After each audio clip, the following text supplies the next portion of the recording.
Ruth and the Green Book by Calvin Alexander Ramsey with Gwen Strauss. Illustrations by Floyd Cooper. It was a big day at our house when Daddy drove up in our very own automobile, a 1952 Buick. It is the most beautiful color. Daddy calls it sea mist green. He bought it for his new job, but first we planned to go on a trip to visit Grandma in Alabama. I was so excited to travel across the country. I packed my own bag, and Mama said I could take Brown Bear with me for company, even though I'm almost too old for him. As we drove out of Chicago, it felt funny to see the neighborhood disappear, and then the streets, and then the buildings.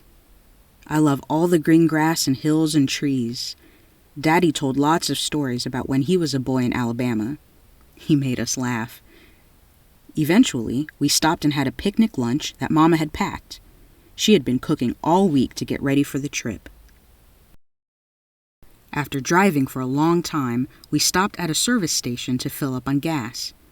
As Daddy was paying the station attendant, Mama asked for the key to the restroom. The man said we couldn't use the restrooms because they were for whites only.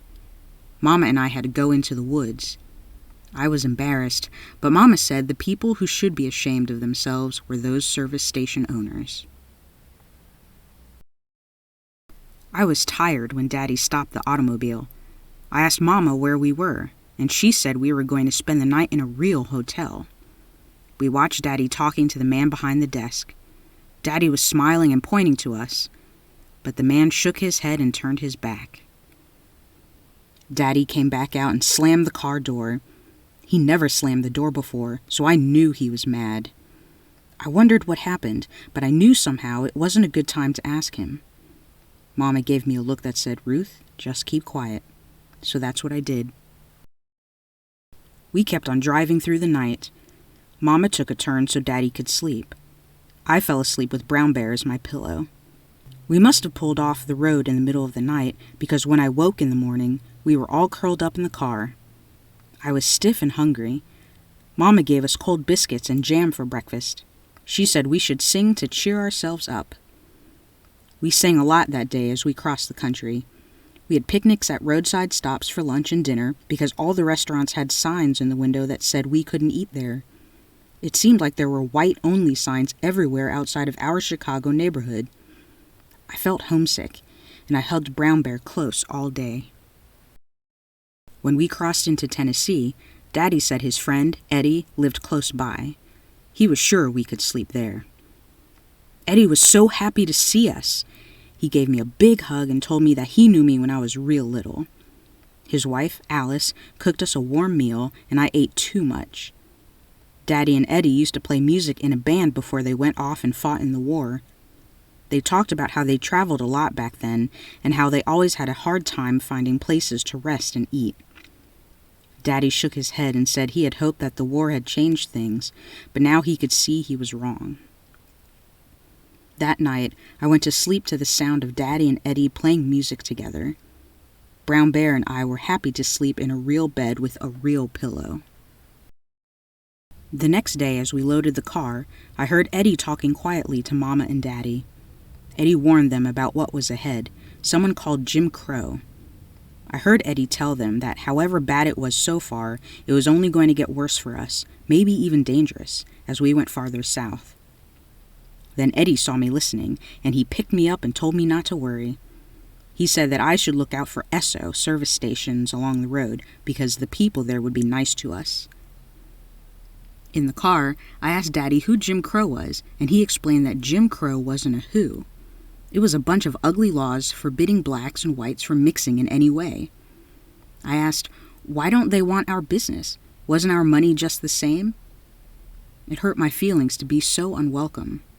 But Mama sighed and reminded me that my job that day was to look for an Esso station.